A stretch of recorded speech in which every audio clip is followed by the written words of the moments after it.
Well, man, why don't you tell me about why don't you tell me a little bit more about like the meals? How did you come about doing those 500 meals? Uh, Really, it just came out of being in the Clark Elementary school district where our shop is. I just thought about all the kids, and that was my first thought was, oh my God, how are these kids going to eat?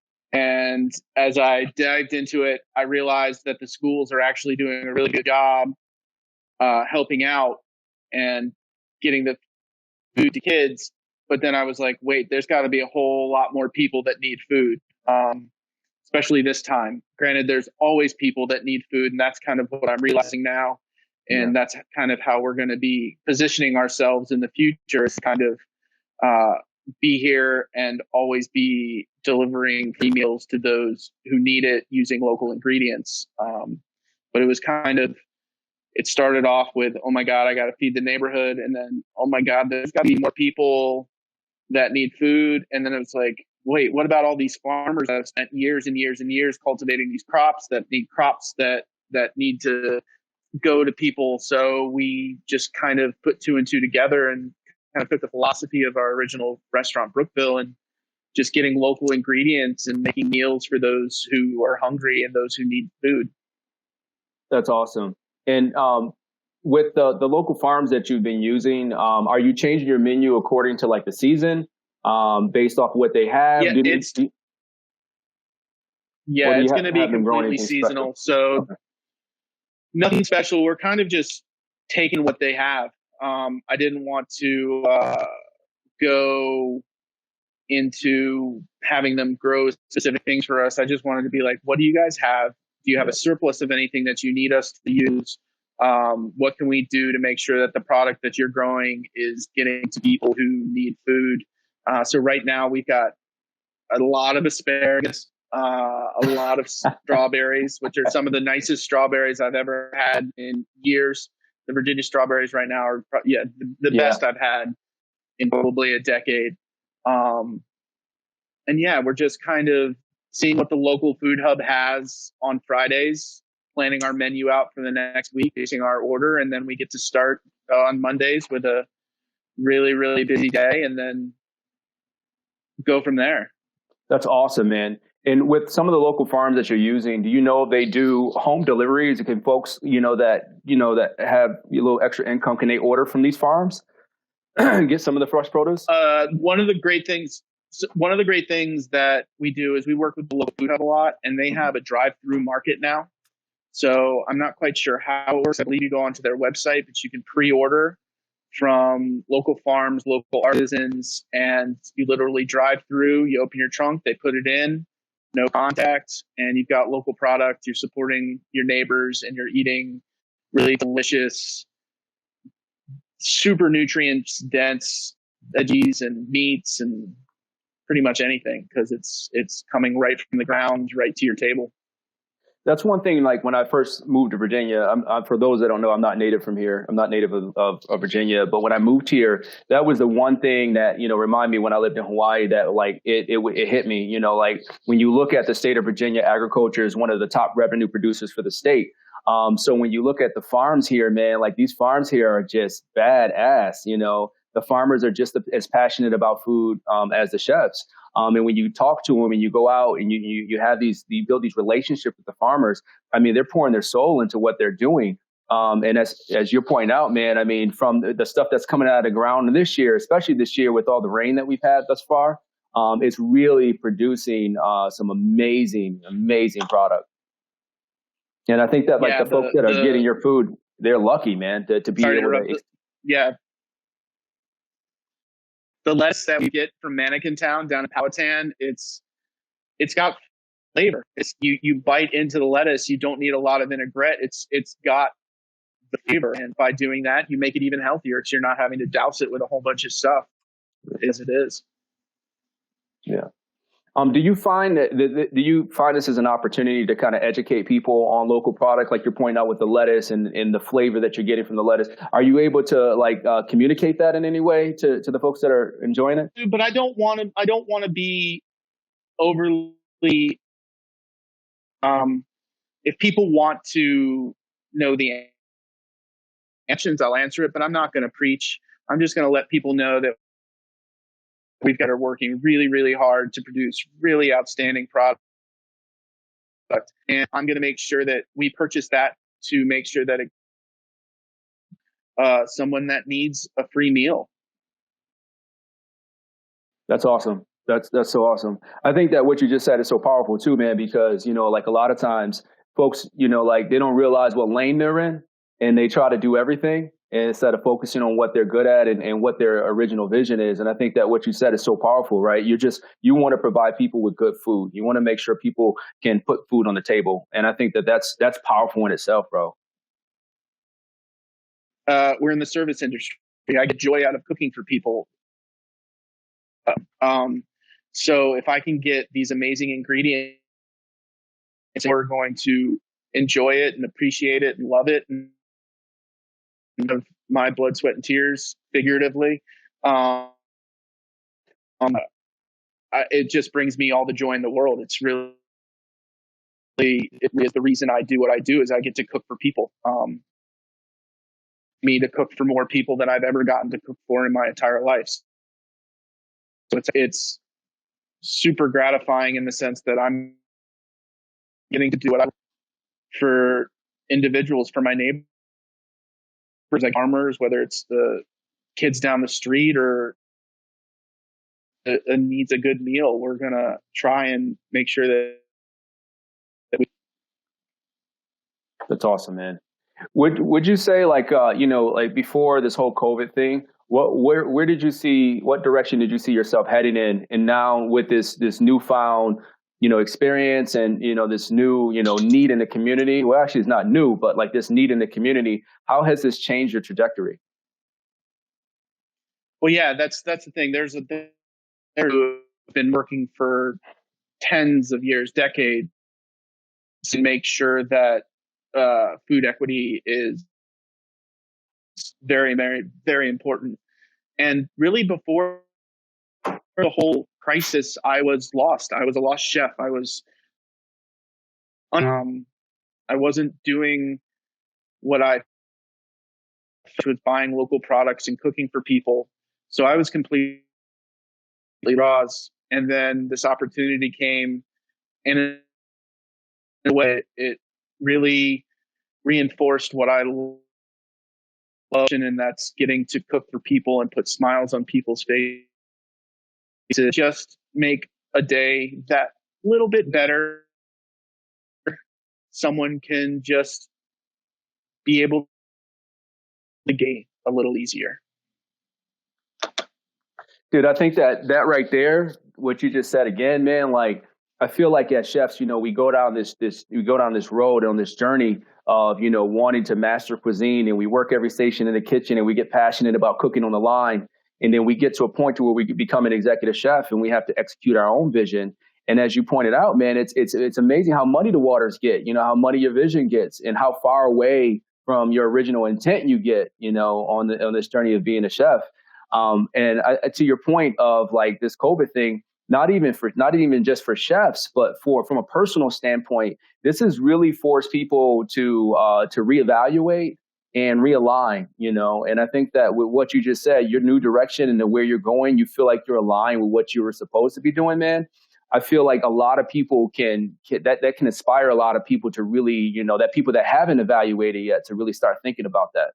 I know for me personally with my kids, man, it's really been an opportunity for me to reconnect because I work so much just like most chefs, right?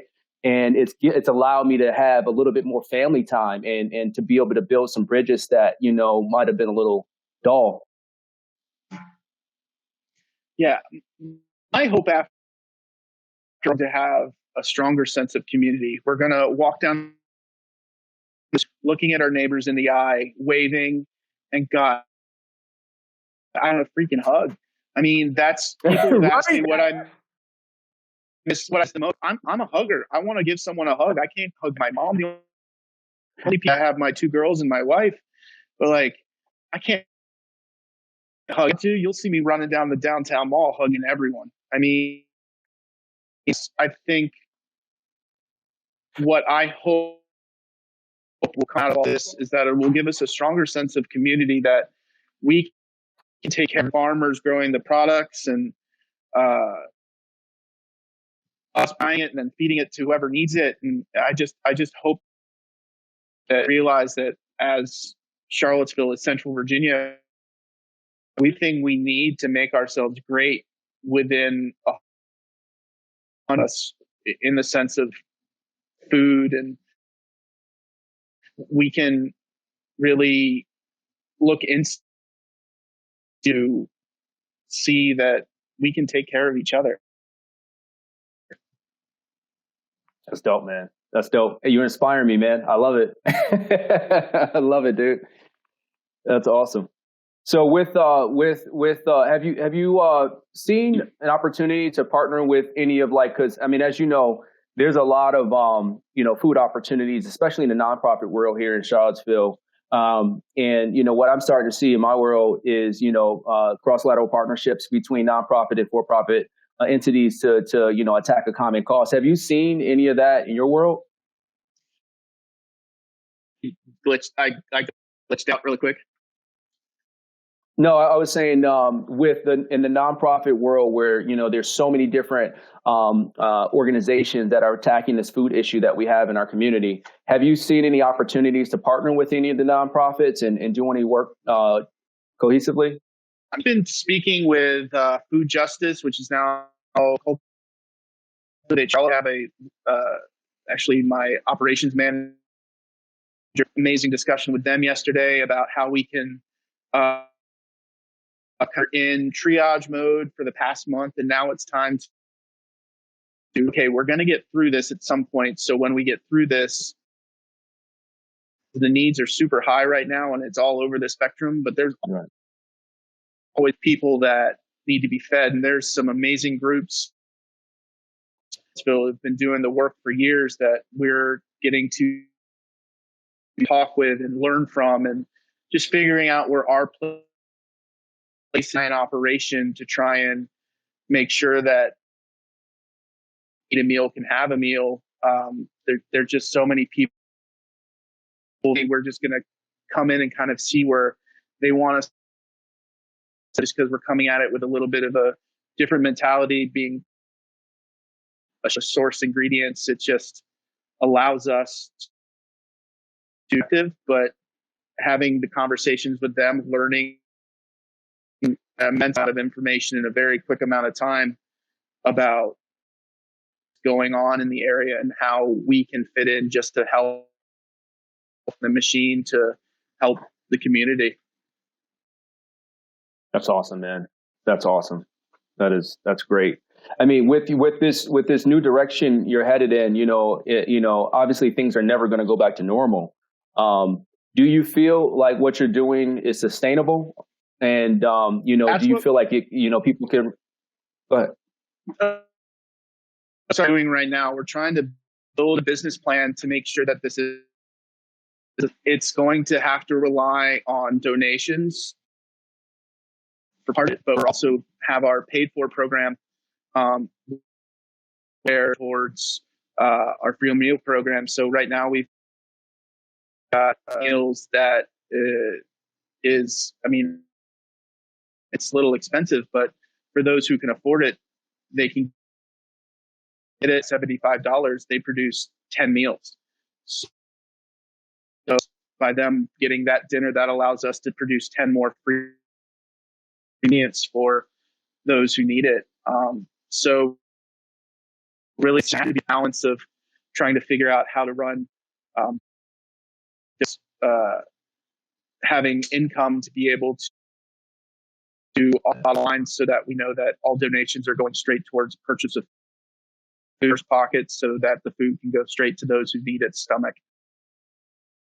And what we're trying to build is that can last for years and years and years to come, to be able to just produce delicious food for anyone who needs it and anyone who. That's awesome, man. So 3 years down the road, do you see this as an opportunity to kind of pass this on and create a second location? Is this something that, your goal is to kind of replicate across the state? Like where do you see this thing going? I mean, grand scheme, we have to prove concept here. And if we are able to prove possibly franchise or partner or find people in different areas, really attack the way we can. So really try and use this area, individuals that live within and getting their opinions. So start getting opinions on the dishes and what they want if they like it, so we can start custom making, so people know that they have ownership of what they're eating, and it's almost like they get to order something and coming ingredient wise, this is what we're thinking, try like it, and then they can start seeing what they would like to eat on their menus. We're just trying to help and make sure everyone knows that I'm not trying to step on any toes. I'm not trying to people food that need food using local ingredients. And I want your opinion to matter. And I want you to tell me if you don't like something, because I can adjust on the fly and I can fix and I can do whatever I can to make sure that you love the food that you're producing for you. Yeah. I was on a call yesterday, and that's exactly what I said. They were like, do you feel like restaurants are gonna be okay? And I'm like, you have no clue what goes on in the kitchen. I'm like, man, I was like, you have a table walk in, a 10 top walk in, you got to adjust. A banquet is short or it's over 100 people, you got to adjust. And I'm like, chefs live in this constant state of agility where we're always flexing and changing and bending to the will of the customer and trying to make it work. And I'm like, this is no different. This is just, I was like, it's the same tools that we've used to survive this long, we're able to apply in this situation. And I was like, restaurants are going to come out 10 times stronger than they were before because of this. I was like, but it's all about agility. I lost you, man. It's going to be tough. It's normal, but I do think the restaurants are going to come in scheme of things. I'm optimistic. Granted, yeah, but that industry, we have such thin margins that it's going to happen. But I think it's stronger, and it's going to hopefully allow people, restaurant workers, whether it's your dishwasher server, your head chef, they are essentially,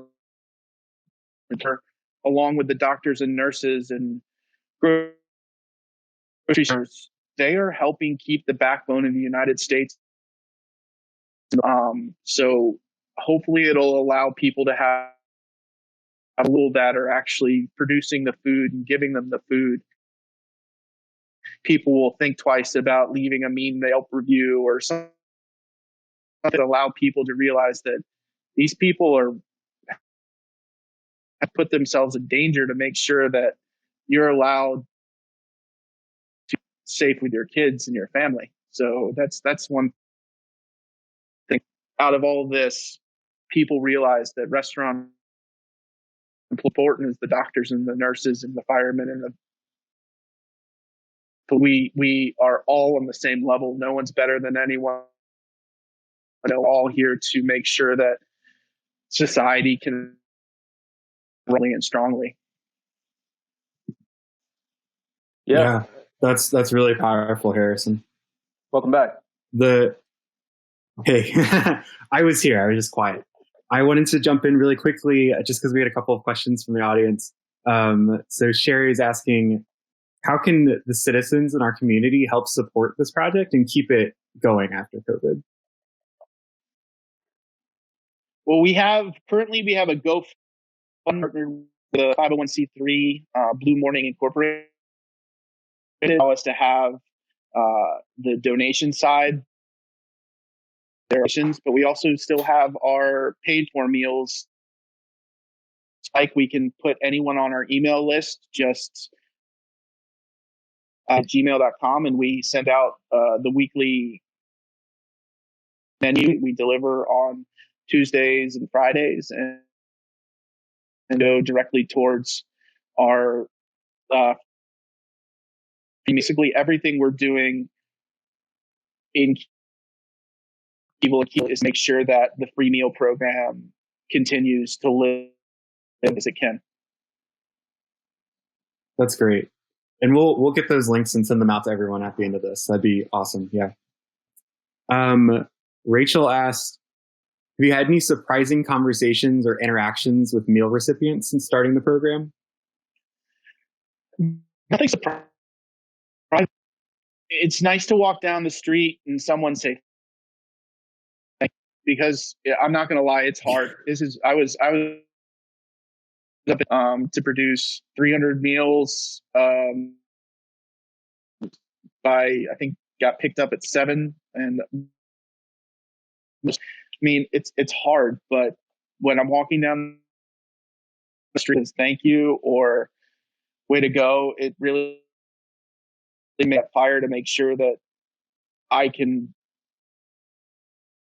get to tomorrow. It's a little thank you goes, and yeah. I've been getting quite a few of those, and it's allowed me to keep going. That's